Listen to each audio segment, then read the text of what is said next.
आता बघूया पुढे काय होतं. एक अशी चर्चा आहे की पवार साहेबांना काँग्रेसने पाठिंबा दिला, मात्र राष्ट्रवादीचं विलिनीकरण होणार नाही असं ठाकरे आणि काँग्रेसने दोघांनी अटी शर्ती घातल्या होत्या अशी माहिती आहे. मला बऱ्याच माहिती असतात, अनेक वेळा ज्या मलाही माहिती नसतात त्याही तुम्हाला माहिती असतात. पण विरोधकांकडून अशी दुसरीकडे टीका केली जाते की आदित्य पवार ठाकरे साहेबांचा आदर यांच्याकडनं म्हणून आम्ही वारंवार दुसरी जागा ट्विट दिली करण्यात नाही. आलं. अहो अहो ही लोकशाही आहे, प्रत्येकाला बोलायचा अधिकार आहे या देशात. आदित्य ठाकरेंकडनं कुठेतरी ट्विट करण्यात आलं की आम्ही अजूनही जागा सोडलेली नाही हे वगैरे. आज जर का पाहायचं तर ते उपस्थित देखील नव्हते, कुठेतरी नाराजी आहे. आज सगळे तेंडुलकरांकडे लग्न, एक तर मी उद्धवजींकडे परवाच्या दिवशी उद्धवजींना भेटायला गेले होते आणि आज संध्याकाळी 6:30 वाजता मी पुन्हा मातोश्रीवर जाणार आहे रश्मिताई, उद्धवजी आणि आदित्य आणि सगळ्या फॅमिलीला भेटायला आज संध्याकाळी 6:30 वाजता.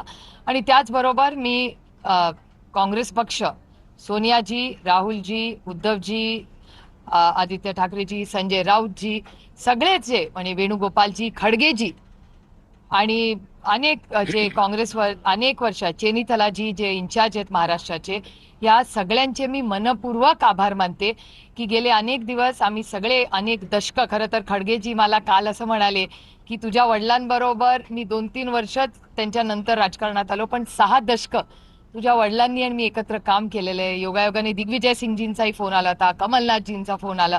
त्यामुळे ही 6 दशकाची प्रेमाची नाती आहेत आणि त्यांना सगळ्यांनाच आनंद झाला की आदरणीय पवारसाहेब राज्यसभा लढतायत. आणि मी उद्धवजींचे आणि प्रत्येक शिवसैनिकेचे अंतःकरणातून आभार मानते.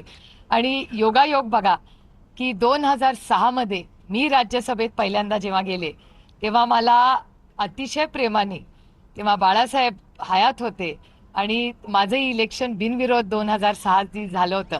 आणि आज 20 वर्षानंतर बाळासाहेब आपल्यात नाहीत, पण काँग्रेस पार्टी आणि शिवसेना आणि आता जे चित्र साधारणपणे दिसतंय की सगळ्यांनीच, महाराष्ट्रातल्या सगळ्याच पक्षांनी एक समंजसाची भूमिका मांडलेली दिसते आत्ता तरी जी काय बातमी येत आहेत.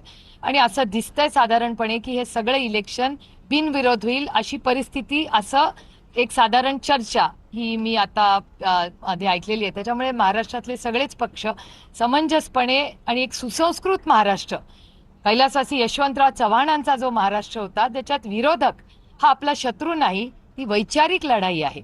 आणि तीच संस्कृती आज या इलेक्शनमध्ये आपल्याला दिसते. ही आपल्या सगळ्यांसाठी एक अभिमानाची गोष्ट आहे. हीच तर महाराष्ट्राची आन बान आणि शान आहे आणि ही संस्कृती जपवण्यासाठी सगळेच प्रयत्न करतायत. ही एक आनंदाची आणि समाधानाची गोष्ट आहे.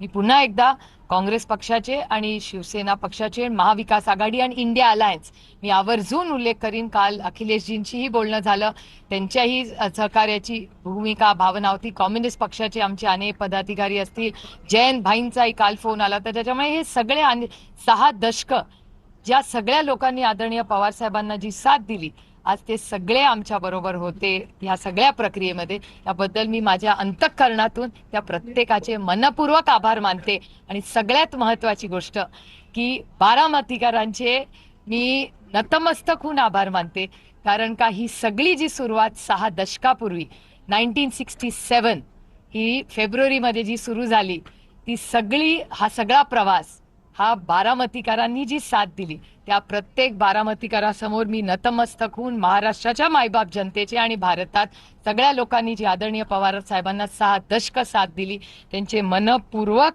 अंतःकरणातून आभार मानते.